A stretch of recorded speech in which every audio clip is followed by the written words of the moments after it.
Título de hoy, estamos implementando un sistema nuevo conectado el celu con el proyector, así que vamos a estar pasando por acá, por eso no pasamos la letra hoy.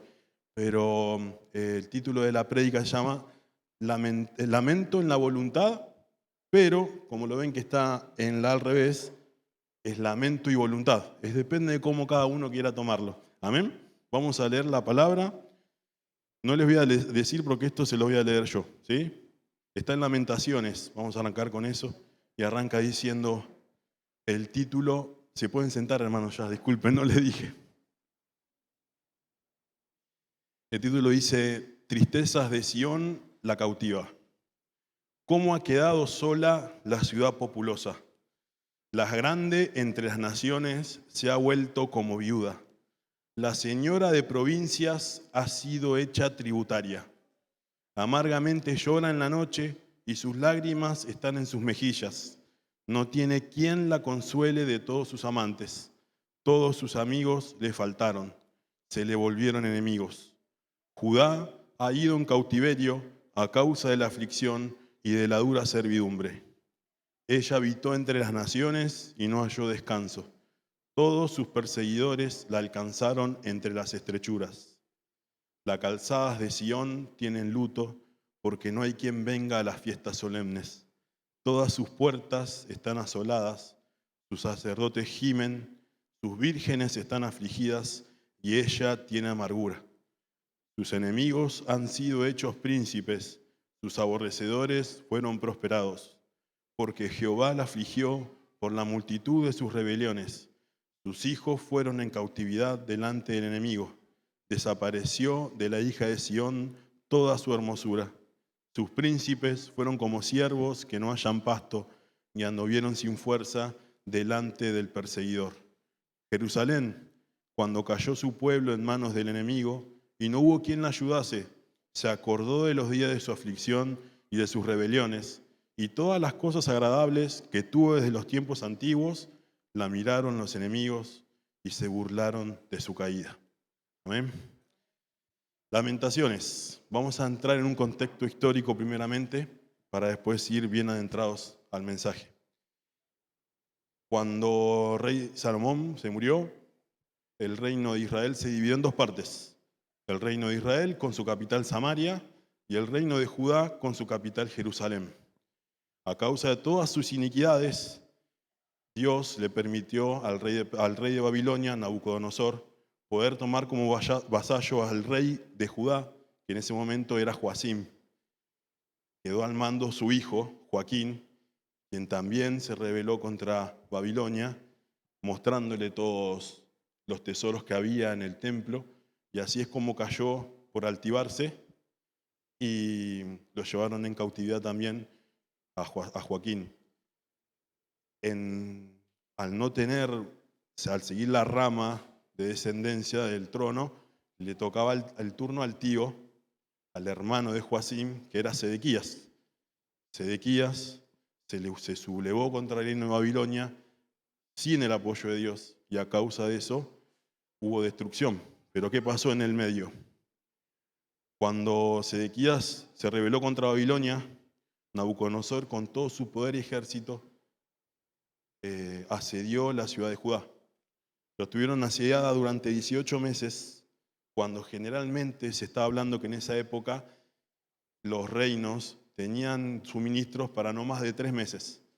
4 meses andaba en ese tiempo.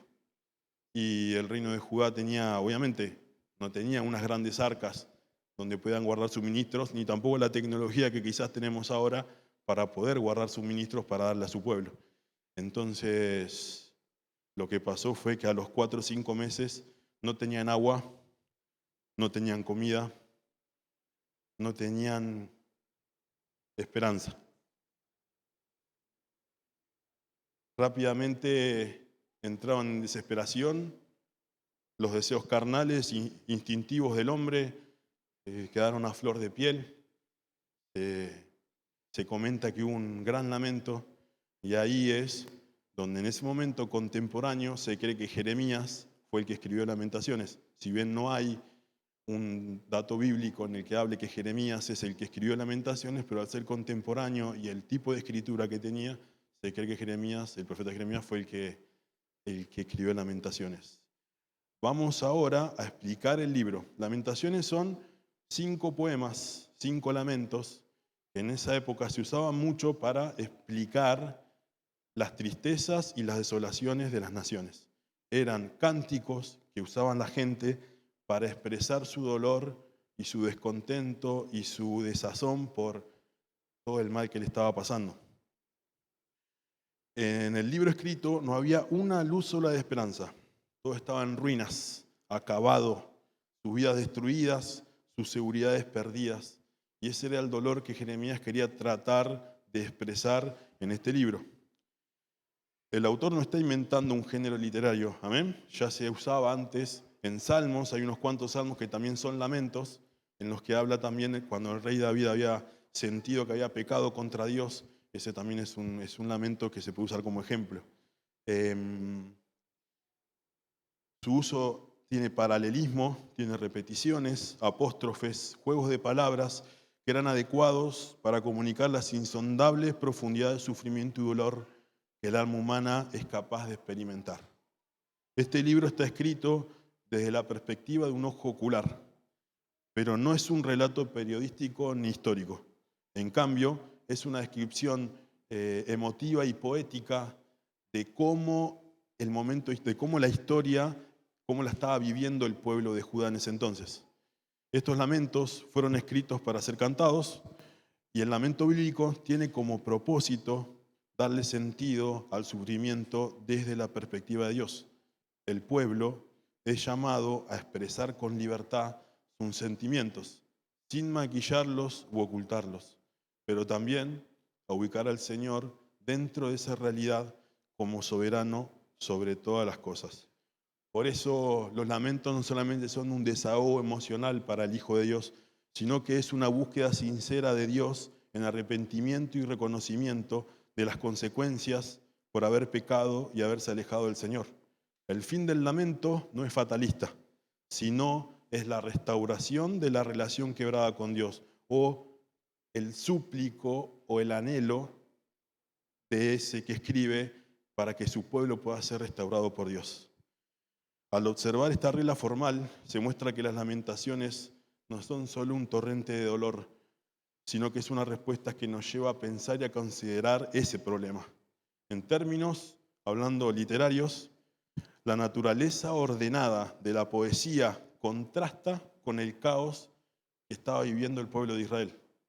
Estos lamentos no deben considerarse simplemente un desahogo, sino como un intento para explorar la posibilidad de que la relación entre Dios y el pueblo puede ser restaurada en tiempos en que las emociones y sus manifestaciones son consideradas intocables. Lamentablemente, debemos aprender de estos lamentos para reconocer que aún en nuestro dolor podemos dirigir nuestras emociones para entender nuestras circunstancias, glorificar al Señor y encontrarlo a Él como soberano. Podemos hacer esto incluso en medio de nuestras tristezas y pruebas, porque solo Él es la única fuente de consuelo y restauración. Amén. Como había dicho anteriormente, los lamentos no buscan darle un sentido espiritual y teológico a todas las circunstancias por las que el pueblo estaba pasando. Pero el mismo inicio de Lamentaciones, como leí recién, habla de cómo ha quedado sola la ciudad populosa. Esta primera exclamación es impensada para la gloria en la que Jerusalén venía pasando. Dios venía manifestando su poder sobre ese reino y venía mostrando la gloria de Él, dándole victoria en las batallas, dándole conquistas, dándole grandes tesoros, y nadie iba a creer de los del mundo entero que Jerusalén iba a caer de tal forma.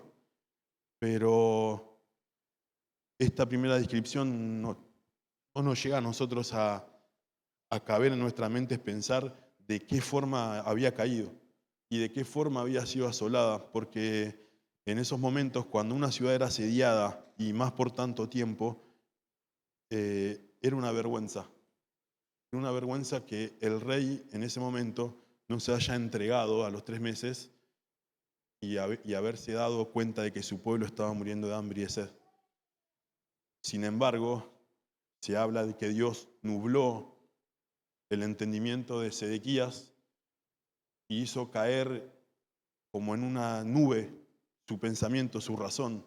Él abría su ventana en el castillo y veía la ciudad devastada, constantes ataques del enemigo, gente por la calle muerta de hambre, niños pidiendo por pan, por agua, para poder saciar el hambre incontrolable que tenían, problemas que le traía la Guardia Nacional diciendo de que había personas que se querían comer entre ellas.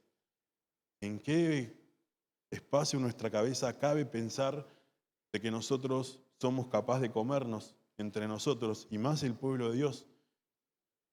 Y ese rumor circulaba por todo el mundo y le daba la vergüenza a Judá, a la hija de Sión.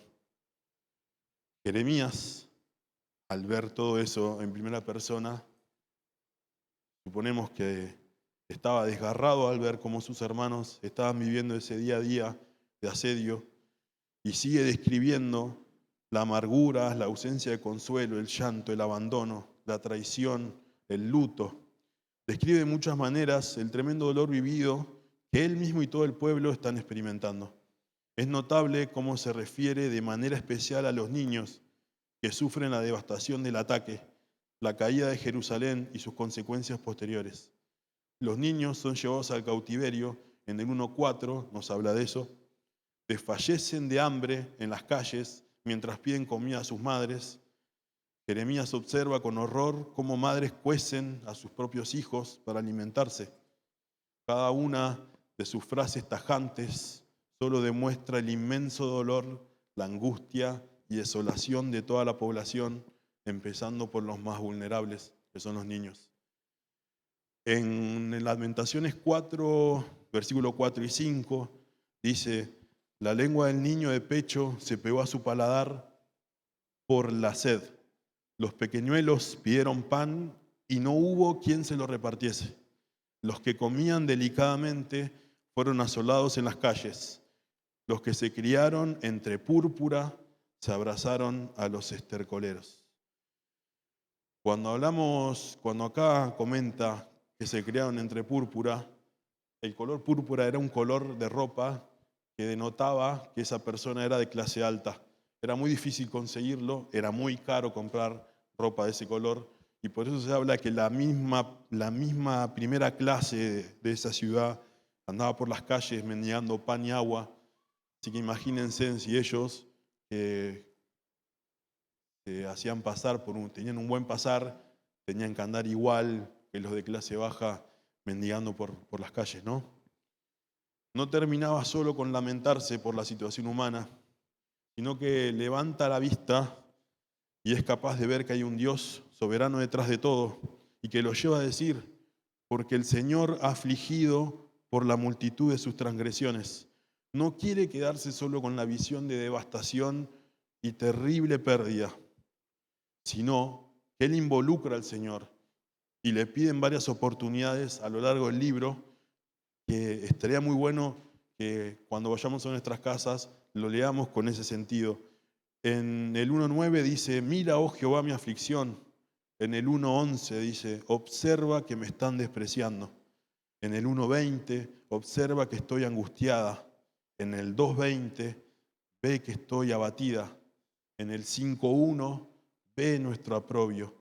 Este clamor a que el Señor mire es claramente una invocación para que considere la situación, pero por sobre todo para que el Señor pueda hacerse presente y le dé sentido a todo lo que estaba ocurriéndole al pueblo.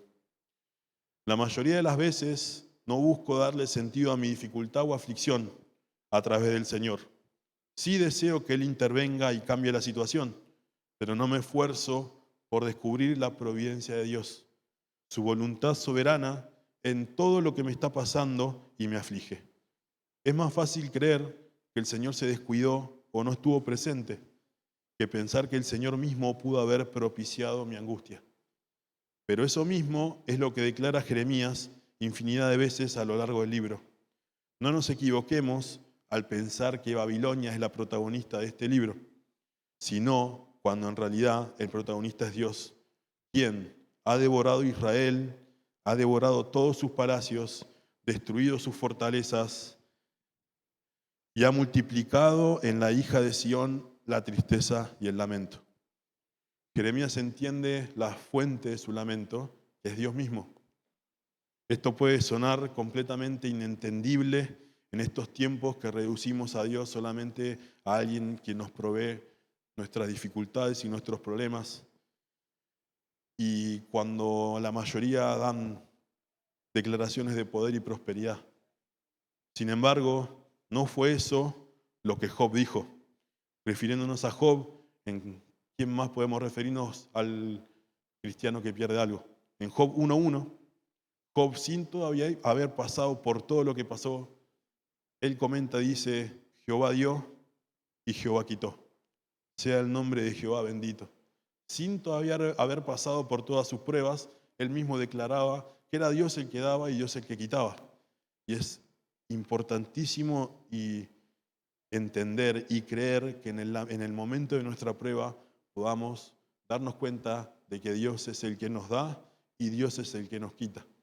Pero no tenemos que olvidarnos su promesa máxima, que Él nunca se va a apartar de nosotros, que su gracia y misericordia son derramadas todos los días. Entonces, problemas tendremos siempre, pruebas tendremos siempre, pero su promesa Dios no la quita ni la olvida de nosotros, que es su amor por sobre todas las cosas. ¿Amén? Cuando el lamento espiritual y bíblico ubica a Dios en el centro de la experiencia del dolor, y ese es el punto de partida. Vamos a citar al pastor R.C. Sproul, que dice: hay un movimiento dentro del libro, como ocurre en la mayoría de los lamentos bíblicos, de la expresión de la pérdida y el dolor terribles a la esperanza restaurada por la renovación. La visión bíblica de Jeremías no lo deja lamentándose en solitario, dado que el Señor está en su trono y que Él es el que orquesta todo lo que está pasando sobre su pueblo. Ahora leamos Lamentaciones 3, del 21 al 23, y dice: esto recapacitaré en mi corazón, por lo tanto esperaré. Por la misericordia de Jehová no hemos sido consumidos, porque nunca decayeron sus misericordias. Nuevas son cada mañana. Grande es tu fidelidad.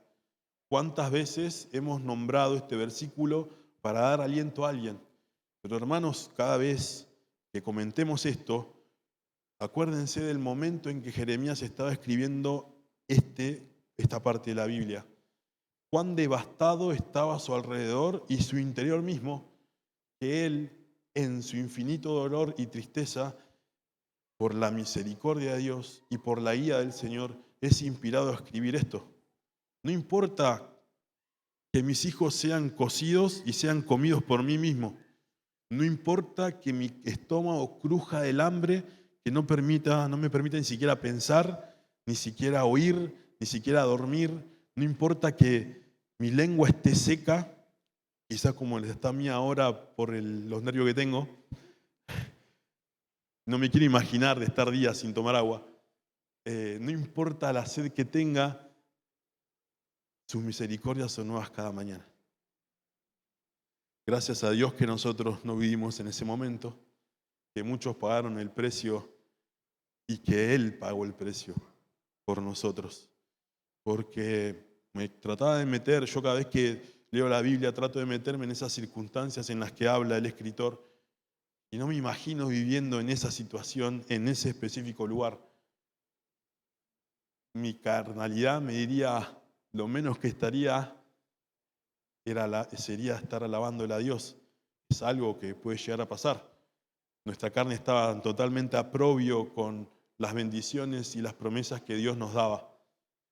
Pero sin embargo, Jeremías escribió este hermoso versículo y lo seguimos usando hoy en día para darle aliento a alguien que está mal. Jeremías no declara victorias o bienestar en medio de la destrucción. Lo que el profeta declara en medio de su lamento son las misericordias permanentes y todo lo que realmente tiene y que él necesita es Dios. Hay veces que en una situación así me pregunto, ¿habrá algo nuevo, algo más en todo esto? El escritor divide la respuesta en tres partes. La primera está en el 3:25. Les comparto para ver si pueden ir ahí, así leen conmigo. En el 3:25 dice, bueno es Jehová a los que en él esperan, al alma que le busca. El Señor es bueno para los que le esperan. Y eso tenemos, esa esperanza de que no nos va a defraudar cuando busquemos depender única y exclusivamente de él, tanto en los buenos tiempos como en los malos. La segunda está en el 3:26, que dice, bueno es esperar en silencio la salvación de Jehová. Es bueno esperar en silencio, calmarnos. Si el Señor está en control de la situación, y eso es algo redundante, porque gracias a Dios Él está en control de todo, mostremos con calma que Él va a venir a socorrernos en su debido y específico tiempo. Y en la tercera parte, que está en el 3:27, y dice, bueno le es al hombre llevar el yugo desde su juventud. Y es bueno saber que el Señor nos puso en esa situación y que solo Él podrá liberarnos de ese yugo.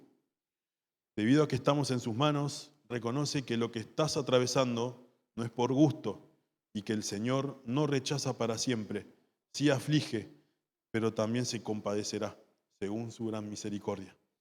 Ahora voy a citar al pastor Pepe Mendoza, que dice, esta brisa de esperanza se va convirtiendo en un viento huracanado que se lleva el lamento y lo va transformando en un anhelo por restauración. Eso es lo que el cristiano, el Hijo de Dios, en su prueba, día a día tiene que pedirle a Dios, ir clamando por un anhelo de restauración, pero no de restauración de nuestro problema o restauración de lo que hemos perdido, sino una restauración de Él, de nuestra relación con Él. Después, en el gobierno soberano y providencial de Dios sobre el universo entero, permite que Jeremías tenga la esperanza de que toda esa devastación no es final de la historia. Él sabe que no tiene el poder para cambiar las cosas y por eso sus últimas palabras en el 5:21-22 dice, vuélvenos, oh Jehová, a ti y nos volveremos. Renueva nuestros días como al principio, porque nos has desechado, te has airado contra nosotros en gran manera. Al pueblo le quedaban muchas lágrimas por llorar, le quedaban mucho sufrimiento por sufrir. El lamento espiritual hizo el trabajo al no alinear todo alrededor de la pérdida. Aún el lamento giró alrededor del Señor, el Creador, Redentor y Santo. Y bueno, que no ha dejado caer una sola de sus palabras, ni tampoco había dejado de tener misericordia. Es como si dijera, no quiero simplemente restaurar las cosas que he perdido por mi pecado o necedad. Lo que quiero es ser restaurado a ti y volver a tener comunión plena con mi Dios, aunque todo esté destruido a mi alrededor. También podemos tomar en cuenta que Lamentaciones nos lleva de una forma poética al Evangelio de Cristo, porque debido a nuestros pecados hemos sido declarados perdidos, muertos en nuestra carne, en nuestros delitos y pecados. Pero en el lamento también aparece glorioso el Señor misericordioso, quien manifestó su ira producto de su santidad, aunque nunca descartó su misericordia redentora. Amén. ¿Le podemos dar un aplauso a eso?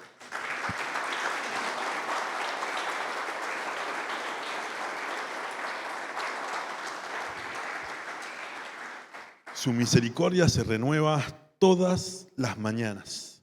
Se lo renovó a cada uno de los hijos que estaban sufriendo eso en Judá, en Lamentaciones. Nos la renueva a nosotros cada día. Citamos otra frase más de R.C. Sproul que dice, el libro de Lamentaciones, por consiguiente, apunta más allá de la humillación y restauración de Jerusalén y va hacia la humillación y exaltación de Cristo. Al contemplar la vida y obra de Cristo, el mundo puede saber que Dios es bueno y que hará bien en su tiempo para el alma que le gusta. Amén. Estuvimos hablando del lamento del Hijo de Dios. Estuvimos comentando que no podemos pedirle a Dios que nos quite el lamento, ni que nos prospere, ni que nos llene de sus bendiciones terrenales. Lo que sí podemos pedirle a Dios que nos dé la fortaleza, que nos renueve sus misericordias toda la mañana, que Él sea el único que esté en nuestra cabeza y en nuestro corazón a la hora de sufrir una prueba, como lo sufrió Jeremías.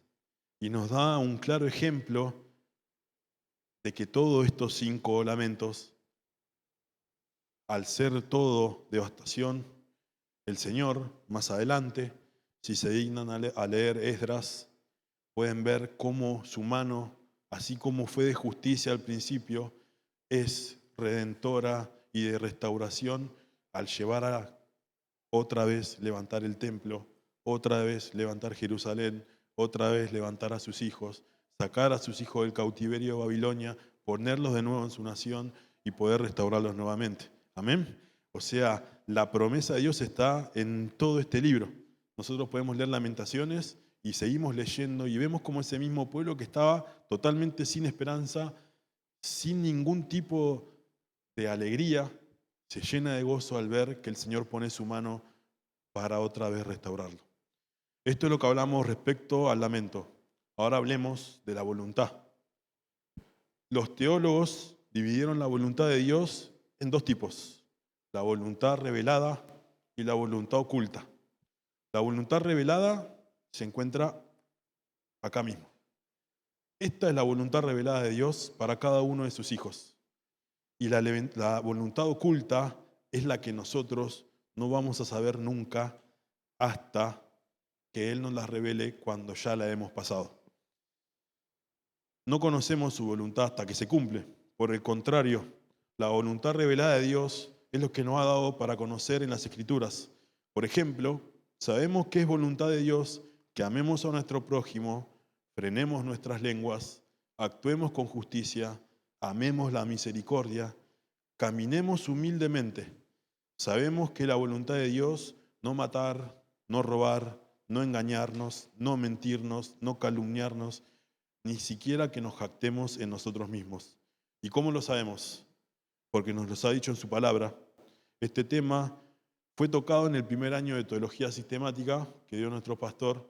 Los invito este año, va a arrancar el segundo, pero para los que inician el curso también va a haber nuevamente, se va a dar el primer año, que ha sido en lo personal y creo que en la mayoría que lo hemos cursado de bendición porque hemos entendido un montón de cosas que quizás no se pueden llegar a explayar en una prédica un domingo, pero sí hablarlo bien explícitamente de lo que es la teología sistemática es algo hermoso y que está al alcance nuestro. Amén. Así que los aliento a que no se lo pierdan, que así como estamos todos acá, podamos estar cuando comience el curso. Amén. Ahora, irónicamente, todos los hijos de Dios somos propensos a querer descubrir la voluntad oculta de Dios que a descubrir la voluntad escrita, la voluntad ya revelada por nuestro Padre. Y eso es un error que quizás tengamos que luchar hasta el último día en que el Señor venga por nosotros o que nos moramos. A menudo queremos conocer la voluntad oculta de Dios para el futuro nuestro, mientras caminamos en contra de su voluntad revelada en el presente.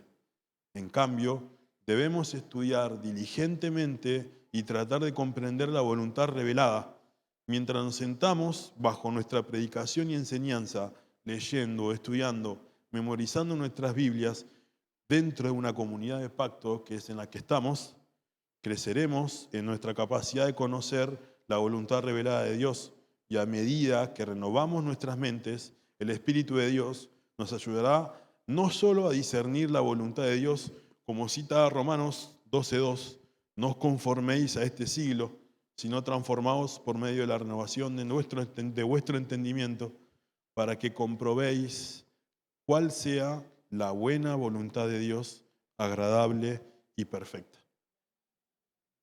Ya finalizando, si bien obedecemos la voluntad revelada de Dios, podemos confiar y quedarnos tranquilos en la buena providencia de Dios. Como les comentaba antes, si bien su voluntad oculta no nos va a ser revelada nunca hasta que Él quiera, sí nos es revelada su providencia y su promesa. Entonces, Él está obrando en todas las cosas para el bien nuestro. Independientemente de lo que nos depare el día, podemos confiar en que los detalles están diseñados por un Dios amoroso para el bien de nuestras almas. Esto significa que podemos confiar en la voluntad de Dios directamente, inclusivamente en las pruebas, así como Jeremías lo pudo confiar en cuando escribió Lamentos. También podemos creer que el Señor, pero olvidamos que nuestra salvación se ganó cuando Jesús se sometió por completo a la voluntad de Dios en el momento mayor de su sufrimiento. Así como Javier citaba hace un ratito la oración de Jesús en Getsemaní, Él mismo se sometió a la voluntad de Dios en su pleno sufrimiento. Él mismo fue el que nos da como ejemplo a saber que por más que nuestra carne no quiera, la voluntad de Dios se va a cumplir. Si Dios mismo se sometió a la voluntad del Padre, siendo Dios, siendo Jesús, ¿cómo nosotros no nos vamos a someter a su voluntad? Y vale aclarar que por más de que no nos queramos someter a su voluntad en Él hacia nosotros va a ser siempre. No somos capaces ni tenemos el poder para mover la voluntad de Dios. Y a mí se me dio por querer estudiar y poder compartir con ustedes esta palabra porque estamos muy acostumbrados en lo personal.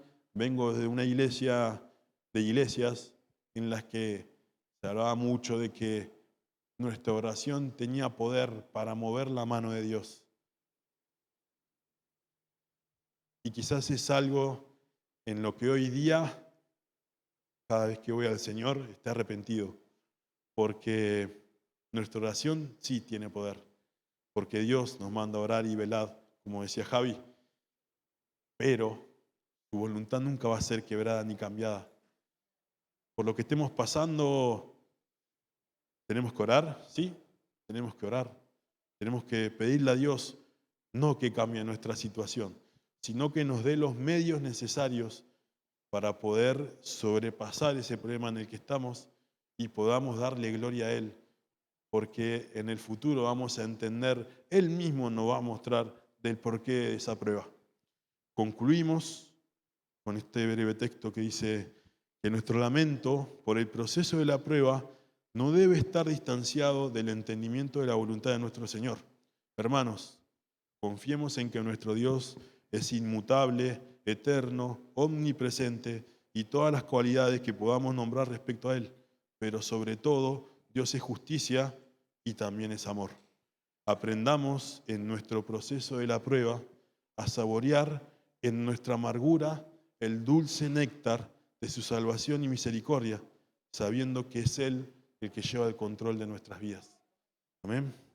Vamos a darle un aplauso al Señor en esta mañana.